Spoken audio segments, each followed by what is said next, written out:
Hello there guys, welcome back to Younes Talks Football, welcome back to a brand new video. I hope all of you are doing well today for video number 2 of 2. If you did not catch video number 1 of 2 earlier on today, where I dissect my thoughts on Chelsea 4, Brighton 3, that took place in the early hours of the morning yesterday, or early hours of the morning today, last night basically, you can go and check that out right here. Pause this, head over there, watch that, and then come back over here. Or like I always say on here at the beginning of the second video of the day, is if you want to do it the other way around, you do you.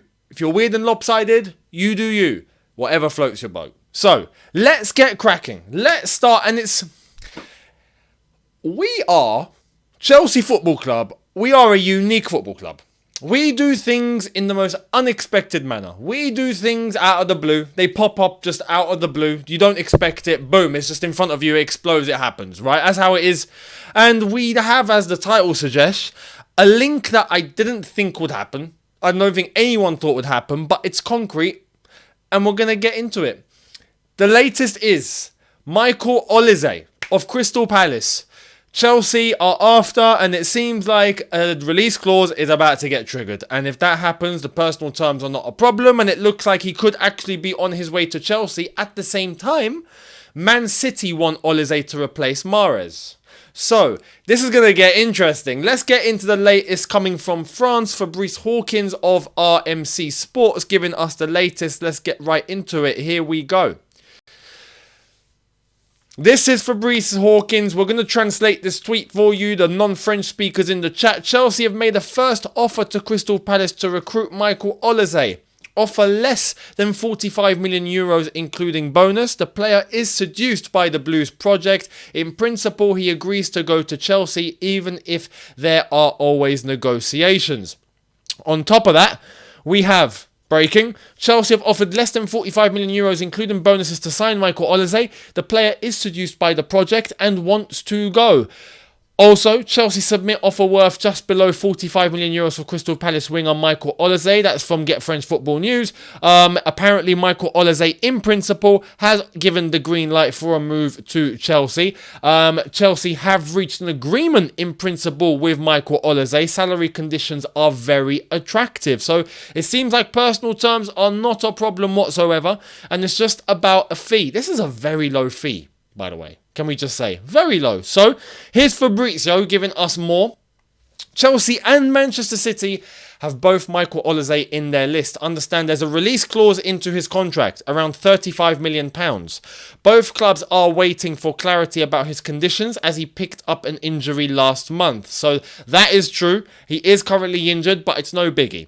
And it does seem like if Chelsea and Manchester City are both interested, right now it's only Chelsea that have actually seemed to make some sort of a move. Man City haven't. We gotta act quick because, like I said, Mahrez has left Manchester City. This would be the ideal replacement. 21-year-old right winger, can come central, is the perfect mould in terms of replacing a Mahrez. But Chelsea, also in terms of the right wing situation, I can understand why some people are confused at this. We're gonna come to that, so bear with me. I've got this scheduled and planned in to perfection, so bear with me. Now, here's more from the Daily Mail. Michael Olise has a £35 million buyout clause in his Crystal Palace contract. Maurizio Pochettino is a big admirer of Olise and has already spoken to him. So this could be key. This could be key. Now, we're going to analyse the situation in terms of Olise. What does Olise bring, right? 21 years old, has already impressed at Crystal Palace in the way that he's done. He's fast, he's dynamic. I know people in terms of internationally, it's actually quite funny. He can pick 3 countries and he's already dismissed one, which is kind of, not great for me personally. He can pick to play for France, he can pick to play for Nigeria, and he can pick to play for Algeria. Because his mum is French-Algerian and his dad is Nigerian. And he's born in France. So it's a mix, right? He's got options. He's already said and clarified he won't be playing for Algeria. So that kind of cut deep. But anyway, we're all right. We're all right. We've still got Mahrez for the next, 10 minutes or so. So we're fine. But apart from that, he's got a choice. France, Nigeria. He's young. He's still got that choice to make. But he will be a fully fledged international. He is top quality in terms of the position that he plays in. His profile suits Chelsea right now. Suits Man City, like I've already said, but suits Chelsea right now. Chelsea have options. And this is where we start talking about the options, because I know everyone on their mind right now has Angelo Gabriel running off their lips. We're going to clarify the situation, because apparently there was already a plan in place before Gabriel even set foot at Chelsea Football Club for what the club were going to do with Angelo Gabriel. As much as he's impressing right now in pre-season, we'll get to it because there are options. Chelsea were linked with Shirky.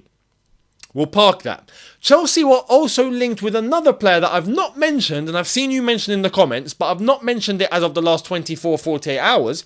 And why don't we get into it right now? Let's get into it. Here it is. Interest in Kudus, Mohamed Kudus, from Chelsea in terms of calling people close to him. No bid to Ajax yet. Now, so there is legit interest from Chelsea for Mohamed Kudus of Ajax, who is also a right winger, can play as an attacking midfielder. Olise is a right winger, can play as an attacking midfielder. Shirky is an attacking midfielder, can play on the right hand side, right? And Angelo Gabriel, that we've already seen, is a right winger that can come central and also can play an attacking midfielder role. So the profile, if you now understand what I'm trying to say, the profile of player for all four names I've just mentioned are basically the same. However, in two of them compared to the other two are in reverse order. Two right wingers that can play central, two attacking midfielders that can play on the right. So we can have an option here of mixing and matching. I don't believe that we'll be getting both Olise and Kudus.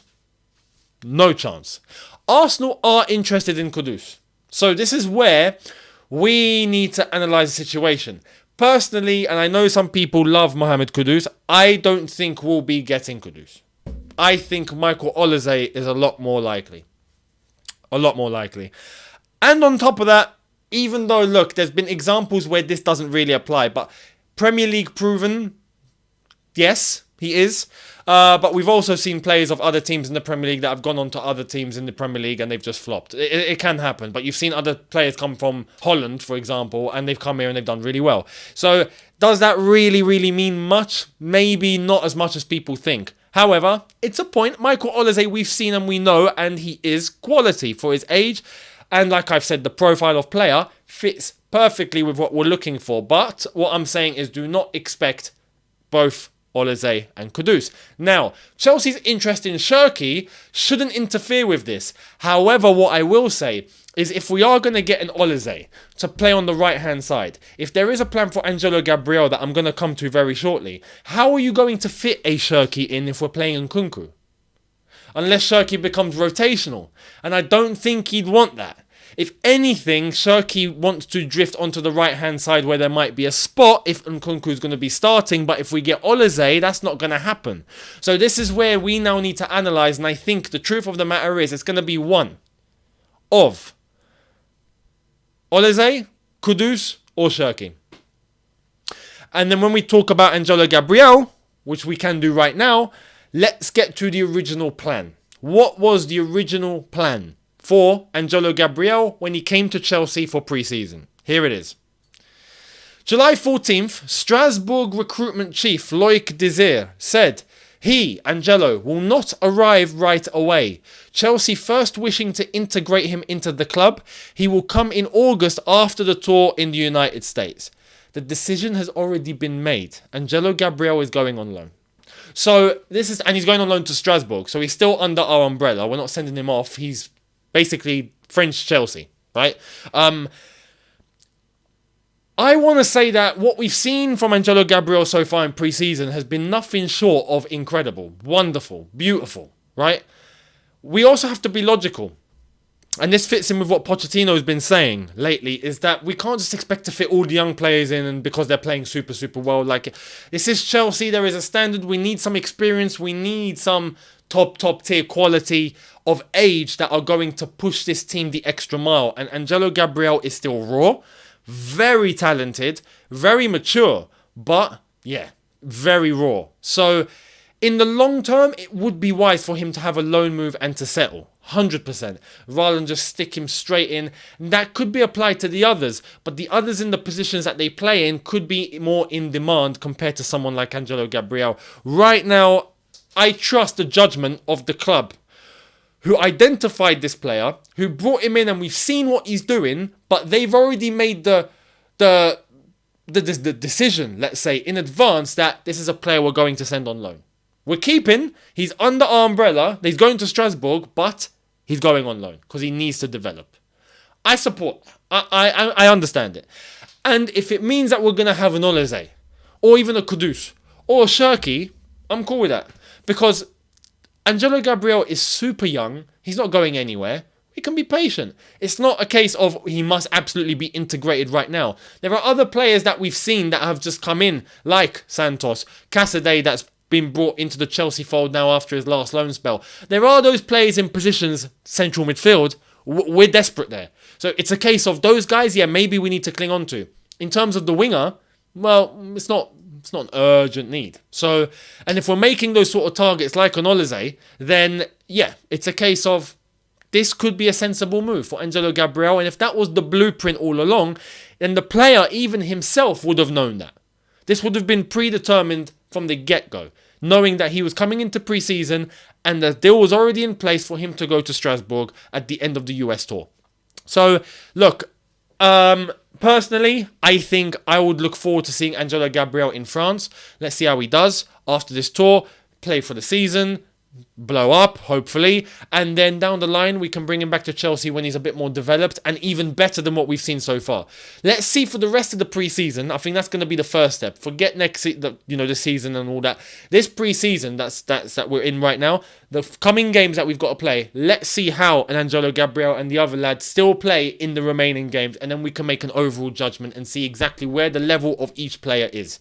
That would be wise. But that's the latest. And Michael Olise, I think because of what we're hearing and how cheap it is and the conditions of a deal is very easy, I see this happening more than Kudus. And I know the competition right now with Arsenal could be a little bit fierce with Kudus, but it doesn't actually seem like we've made any concrete moves to try and go and get Kudus right now. It's just a link. Whereas with Olise, I think apparently we've spoken to the player. You know, like, there is something more concrete in terms of Olise, and it's popped out of the blue. So one observation that I want to make is if we're operating a little quieter and we're not really getting the word out there in terms of what we're actually doing, I like that, and it's a sign that the ownership and the directors and the people at the club are learning from mistakes of last season that we absolutely need to take on board. So there's that. Now, that's the latest in terms of Chelsea, Olise, this situation that we found ourselves in tonight. Let me know your thoughts down below, much appreciated. And yeah, I look forward to hearing what all of you have to think and say. Now, someone decided to say something that he thought and is on his mind, and right now he's not in our good books, even though as a manager I think he's a top manager. But I'm surprised that someone who is a top manager like him is coming out with a statement like this. Let's get into it. Guess who it is? Yep, De Zerbi, of course. I do not consider those who have won several trophies as the best coaches in the world. I have another judgment. What? How does that make sense? I don't know what to say. So any coach that has actually gone on to win trophies, they're not top coaches. Coaches that haven't actually won anything, right, whilst having the opportunity to do so, are good coaches? Come on. What? You know what? I prefer not to speak. This is getting mad. This guy, I thought, was a lot wiser than he's seemed in the last 72 hours. The last 72 hours, this guy has just completely made me change my opinion on him completely. I'm shocked that he's doing and saying the things that he's saying. I don't understand. How can you not consider those who have won several trophies to be amongst the best coaches in the world? How is that possible? You can say that managers that haven't had the opportunity to compete for trophies, yes, they might actually be top tier coaches. that if you give them a big club will explode. I agree. But to say that those that have made it and won several trophies are not amongst the best, what's the point of the sport? What's the point of playing? What's the point? The whole thing is to win, isn't it? Well, maybe he doesn't quite understand that. I don't know. I don't know. Crazy. I hope he's not going down the route of, oh no, if we just look good, if we just play fantastic football, that's the most important thing. No. And I'm glad Poch is of a different opinion. Poch has made it perfectly clear. Look, we want to play attractive. We want to have a style. We want to have a philosophy. We want to have a plan. We want to have a blueprint. But the aim is to win and be successful at all costs. That is number one, and that can never be compromised. If he doesn't get that, because if he does say that, it goes into contradiction with what he said about this thing to do with coaches that have won several trophies not being amongst the best. You got to pick one. You either win and you're the best, or you've won and you're not the best. It's a contradiction. So yeah, De Zerbi, I don't know what's wrong with him lately. I don't know. But he's not normal. So let me know your thoughts. Let me know your thoughts down below. Incredible. Now, Lukaku could be in a bad situation now. Before we wrap up, there's been a development at Fulham. For two things, actually. Let's start off with one. One is this. Understand, Al Hilal and Fulham are on the verge of reaching an agreement for Alexander Mitrovic. Final details being sorted. Player agreed terms days ago. He wants to move and clubs are now close after 2 bids rejected. Fulham will sign Raul Jimenez. That means one thing and one thing for sure. Al Hilal, Lukaku, is dead. Well done, Romelu. So we give a round of applause. Everyone, round of applause. This guy has managed to destroy it with Chelsea. He's destroyed it with Inter Milan. He's done nothing with Juve. And now he's destroyed it with Al Hilal, and he's got them to turn away and go and get someone else. The self-sabotage is on a level that I've never seen before. In this guy. This guy is impressive. He's actually quite impressive. I'm actually shocked. I didn't think it would be possible to burn that many bridges at one given time is quite a feat. Fair play. Fair play. Honestly, but there we are. Al Hilal are going to go and get Mitrovic. So where does that leave us? Where does that leave us now if Juve are the sole option now? If Juve don't actually pursue, they don't get rid of Vlahovic, they don't pursue Lukaku, where does that leave us? I have to ask, we're in a situation now with Lukaku. We're stuck. If Juve don't come in, we are officially stuck with this guy. What do we do? Let me know in the comments. What do we do? What do we do with this guy? Let me know. I don't know. We terminate his contract. We go to court. We lose. We send him to Strasbourg. We don't get any profit. We lose. I don't know. We play him. We lose. Let me know. Let me know. Let me know. God forbid if we actually played him. I think there'd be riots. There would be riots kicking off at Stamford Bridge. That's the one thing I know for a fact. The fan base and people even within the club would not accept. They'll be like, hell no. Absolutely hell no. So let me know your thoughts down below in relation to this situation now with Lukaku. But Mitrovic is on his way to Al Hilal, it seems. So congrats to him. He's going to go and get the bag. One person that's not going to go and get the bag, and I'm shocked, is this guy. Let's get into it. Marco Silva has turned down a 2-year £40 million offer from Al Ahly. Silva said yesterday he has told Fulham his decision already. Al Hilal continued to push for Alexander Mitrovic, who's already agreed terms and informed Fulham he wants to leave. This could be very, very stupid. Or he's already got assurances on his job at Fulham, which I don't think can ever be 100%. This is Fulham, and this is a Premier League team. If you go on a run of results of 7 losses, you're getting sacked. And what are you left with? This is the point. Now, he's turned this down. He could have made a fortune. 2-year, £40 million offer for Marco Silva. 20 million a year. He'd be on more money, like I said, than every single top coach in the game, bar Diego Simeone, who's on 30, somehow. But there's that. Mourinho, Guardiola, Klopp, but even Poch, all these guys are not on 20 million a year. Pep's not on 20 million a year. I'm sure is he on about 15 or 16 or something like that? I don't think he's on 20. He's turned it down. Some would say, I admire that. Fantastic. He's loyal. Yeah. He's proper Fulham. He's proper Fulham, right? This is the reality of the situation. As I said, if there's 6 or 7 losses on the bounce, he gets sacked. So he's lost. He's risking an opportunity here. If he's got assurances with Fulham that I'm staying, I want to give my loyalty, I'm happy to stay. He had a very good season last season. Made big strides. Fulham did look a lot better than they did previously. So if he wants to continue that project, I understand it. But he runs the risk of not having an offer like this ever again. And for Marco Silva, that isn't a top name manager, it's a risk. It's a risk. So, yeah, he stays at Fulham. Let's see if Fulham stick with him or if they betray him down the line. Because if they do, people are going to come back to this moment and say, you should have gone and got the bag. Simple as that. You should have gone and taken the bag.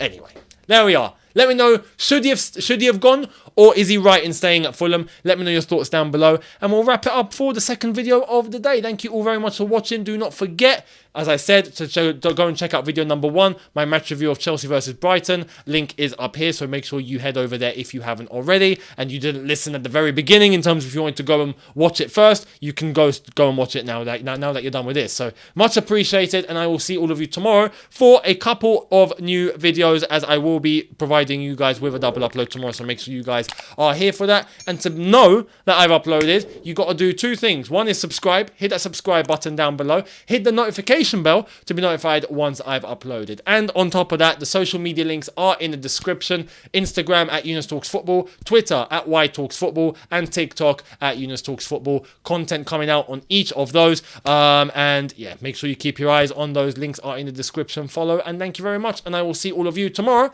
for a couple of new ones. So I'll see you tomorrow. Thank you all so much for watching. Take care and peace.